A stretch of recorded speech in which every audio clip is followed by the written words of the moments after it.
जय श्री कृष्ण मित्रों। आज हम भगवत गीता के सबसे अंतिम और महत्वपूर्ण अध्याय 18वें अध्याय मोक्ष संन्यास योग की चर्चा करेंगे। इस अध्याय में भगवान श्री कृष्ण ने अर्जुन को जीवन का सबसे गहरा सत्य बताया कि सच्चा त्याग क्या है, सच्चा संन्यास क्या है और मोक्ष का मार्ग क्या है। आइए जानते हैं कैसे कर्म करते हुए इंसान मुक्ति प्राप्त कर सकता है। अर्जुन पूछते हैं, हे केशव, मैं जानना चाहता हूँ कि संन्यास और त्याग में क्या अंतर होता है। भगवान श्री कृष्ण उत्तर देते हैं, फल की इच्छा से किए जाने वाले सभी कर्मों का त्याग करना संन्यास कहलाता है।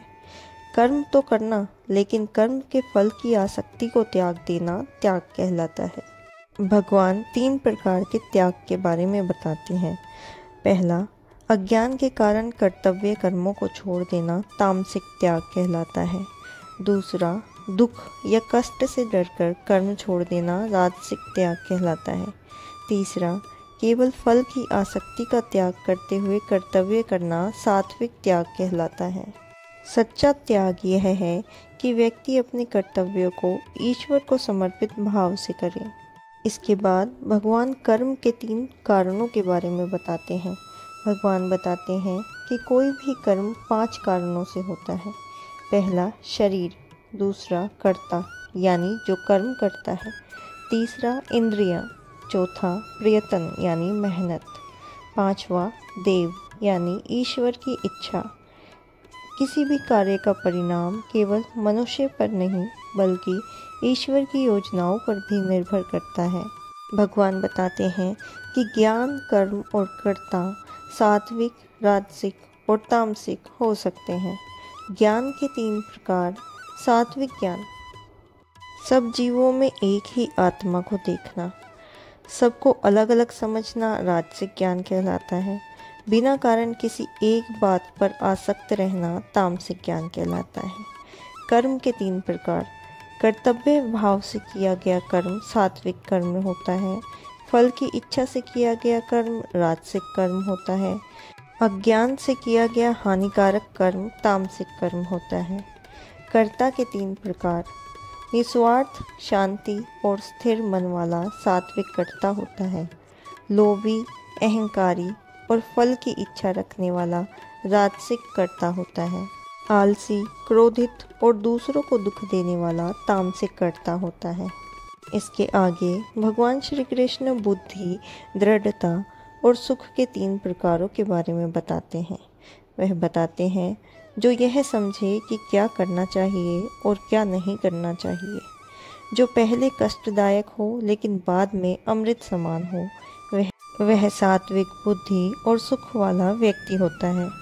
जो धर्म और अधर्म में भ्रमित रहता हो, जो पहले सुखद लेकिन बाद में दुखदायक होता है, वह राजसिक बुद्धि और सुख वाला व्यक्ति होता है।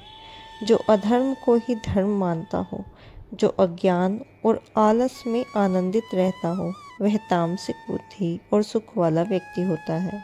भगवान कहते हैं कि सभी मनुष्य को उनके गुणों के अनुसार 4 वर्ण होते हैं। ज्ञान, संयम और श्रद्धा वाले व्यक्ति ब्राह्मण, पराक्रमी, साहसी और रक्षा करने वाले क्षत्रिय, व्यापार और कृषि करने वाले वैश्य, सेवा करने वाले शूद्र होते हैं। प्रत्येक व्यक्ति को अपने स्वभाव के अनुसार कर्तव्य करना चाहिए। दूसरों के धर्म को अपनाने से बेहतर है कि अपने धर्म का पालन करें। जिसने अपने सभी कर्मों का त्याग कर परमात्मा में ध्यान लगाया, वही मोक्ष को प्राप्त करता है। जब व्यक्ति अहंकार, आसक्ति और फल की इच्छा को छोड़ देता है, तभी वह शुद्ध आत्मा बन जाता है।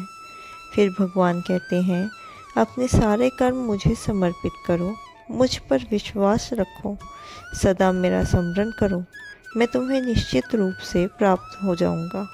और फिर आता है सबसे प्रसिद्ध श्लोक, जिसमें भगवान कहते हैं कि यह गीता का ज्ञान श्रद्धा और भक्ति से सुनना चाहिए। जो व्यक्ति इसे दूसरों को सुनाएगा वह मुझे अत्यंत प्रिय होगा। जो इसे श्रद्धा से सुनेगा वह पुण्य आत्मा बन जाएगा। अंतिम श्लोक में संजय कहते हैं, जहाँ योगेश्वर श्री कृष्ण है और जहाँ धनुर्धर अर्जुन है वहाँ सदा विजय, समृद्धि और धर्म की प्राप्ति होती है।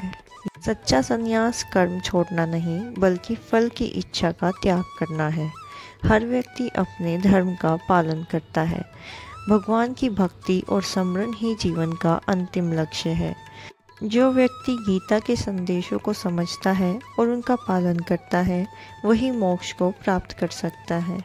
तो दोस्तों, भगवत गीता का 18वां अध्याय हमें सिखाता है कि मोक्ष कर्म छोड़ने से नहीं बल्कि कर्म के फल की आसक्ति को छोड़ने से मिलता है।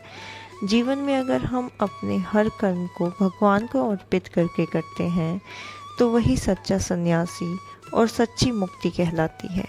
गीता के इस पवित्र ज्ञान को सुनने के लिए आपका धन्यवाद। अगर आपको यह वीडियो अच्छी लगी हो तो वीडियो को लाइक करें, शेयर करें और हमारे चैनल को सब्सक्राइब करना ना भूलें।